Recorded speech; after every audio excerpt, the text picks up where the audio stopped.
Hey guys, so I just wanted to go over what I upgraded from the video I posted. So first things first, I got myself an acceleration impenetrable shrine belt, and this shot up a lot in price when Spectre released his aura stacker spark build guide using this belt. So it took quite a bit of time for it to drop back down to a reasonable price, so I bought this up last night at 2 mirrors, and yeah, so that puts me now at 16k energy shield, which feels very good. I also upgraded my helical ring to a shaper influence, and this is to activate the bound by destiny to get the flat spell crit chance, and getting the flat spell crit chance lets you swap to a cast speed essence on the spark gloves. And this more cast speed is multiplicative with the action speed from your belt as well as increased cast speed. So this becomes pretty much just 16% more damage. Since we can cap our crit with the flat spell crit from the Bound by Destiny, we no longer need the flat crit from the gloves.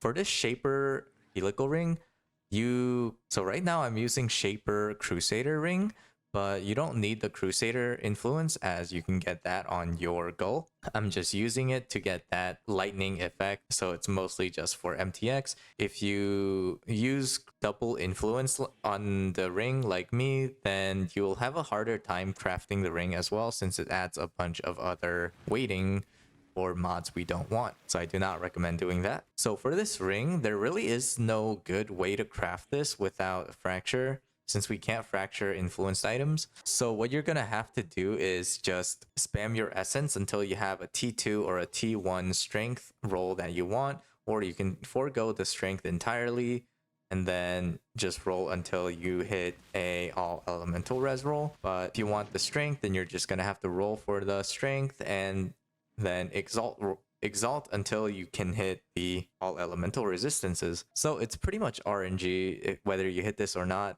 If you get a 3 mod, then that's pretty much good enough already. If you want a 4 mod, then you're gonna have to spend a lot more currency.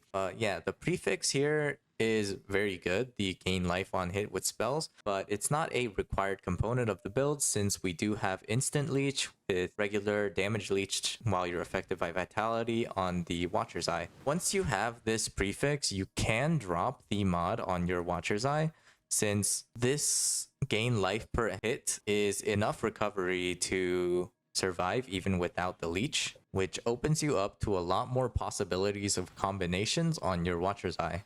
So currently I'm swapped over to the Purity of Elements setup, and this does make the Shock Avoid boots irrelevant. Currently these boots are already pretty good for me with the other 5 mods, so I'm opting to keep this until I can afford a mirrored version of these boots, which will be a elevated Tailwind, elevated Onslaught, elevated Pierce boots with int in the suffix, if possible, good movement speed roll, and either energy shield or elusive. As for the zealotry that we lost from using Purity of Elements, I've now opted to move that to the Spectre Perfect Pain Artist. Now you might have noticed I'm using 3 Spectres, and how is that? Once you have a level 25 raise Spectre, you gain +1 to your max Spectre. How do you reach level 25?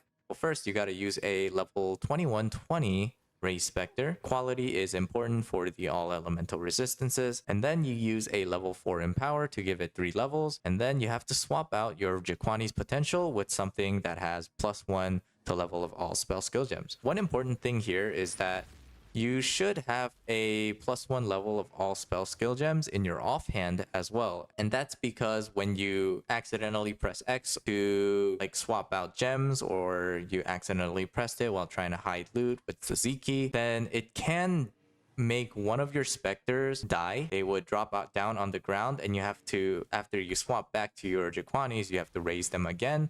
But you might not have even noticed that you dropped your Spectre, so it's much more reassuring to have a +1 to level of all spell skill gems in the offhand as well. Since we gained a gem slot from dropping Storm Shroud, I've opted to replace it with an Impossible Escape for Acrobatics, and Acrobatics lets us grab this piercing shots node for +2 pierce. And that lets us drop the pierce on the gem for something like more duration. And once you have more duration, it makes it feel much better for open areas since your projectiles will travel further because they last longer. When you have the level 1 more duration support, I also recommend getting this more skill effect duration mastery here. And that's because once you have this 20% more duration from more duration support, the 10% more duration here will act as a breakpoint for our spark duration. What that means is this, if you don't have more duration support, grabbing this won't affect your single target DPS on spark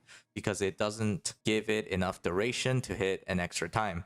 But if you have this more duration support, this itself gives it more damage because it's a breakpoint from that, but grabbing this is also another breakpoint after. I also swapped all of my flasks to the writhing jar, and this is purely aesthetics. You don't really need to do this, but I think it does look cool. I'm currently using a Foulborn inspired learning in this slot here to give me headhunter buffs for 20 seconds.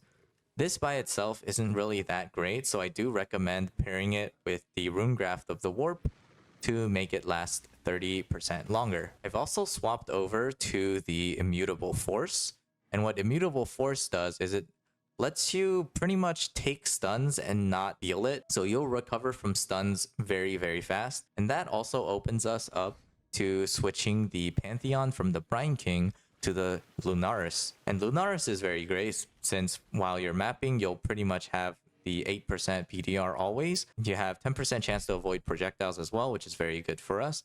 You have 6% reduced elemental damage taken if you've been hit recently, which is pretty much all the time for us. And since we're already weak to elemental damage, this is very good. We also have the avoid projectiles that have chained, and this is actually important for any builds that use Spectres or Animate Guardian, since projectiles can now deal twice triple the damage due to the fact that if the enemy has multi-proj, then all of those projectiles that hit you and your minions will be changed back to you. So grabbing this is very good for us. I've also changed out all of my large cluster jewels to have the prefix of +12 to maximum energy shield. Since we are using a unique helmet as well as link gloves, we don't have access to that much flat energy shield. So most of our flat energy shield will come from our chest as well as our large clusters. Can also just opt to get the damage, the 4% damage here.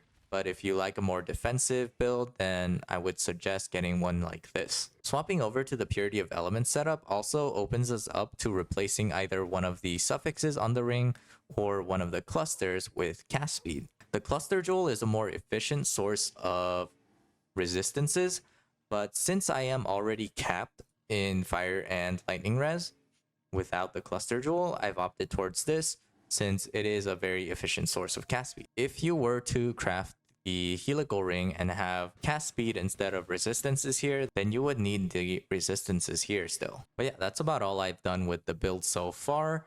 The next thing I plan to do with this build is I want to get a explode chest, and that's gonna be a chest piece with this disenchantment, 15% increased defense modifiers. We don't care about the attribute requirements since we're already stacking a lot of int. We would want T1% energy shield, T1 flat energy shield, and elevated explode. In the suffixes, if possible, we want the increased area of effect essence, due to the fact that we don't really have that much source of area of effect on this build. So if you get explode and then not have much increased area of effect, it's probably just going to feel bad. So I would like the essence mod there. And for the other mod, we would probably just get int and then % attributes crafted on. One other option would be to get a shaper influence for the other influence. And Shaper is great since you can get 12% increased intelligence. But yeah, there's that. And then the next thing after that to upgrade would be the boots with elevated tailwind, elevated onslaught, elevated pierce, movement speed, intelligence, and elusive. And that would most likely just be a mirror piece. Elevating those mods yourself would be fairly annoying, especially the pierce. I'll also post an aspirational POV below if you want to take this build even further. Then it's one of the directions that I've considered taking it. There are also other things you can do with the build, like you could fit in a purity of fire sublime if you wanted to, to get 90% elemental resistance. But since you're losing a lot of jewel slots, you do end up losing quite a bit of damage in that setup. I'm also streaming every day on twitch.tv/Jin of the Lilies. If you have any questions, feel free to come and ask. I'm always happy to help. So yeah, that's about it. See ya.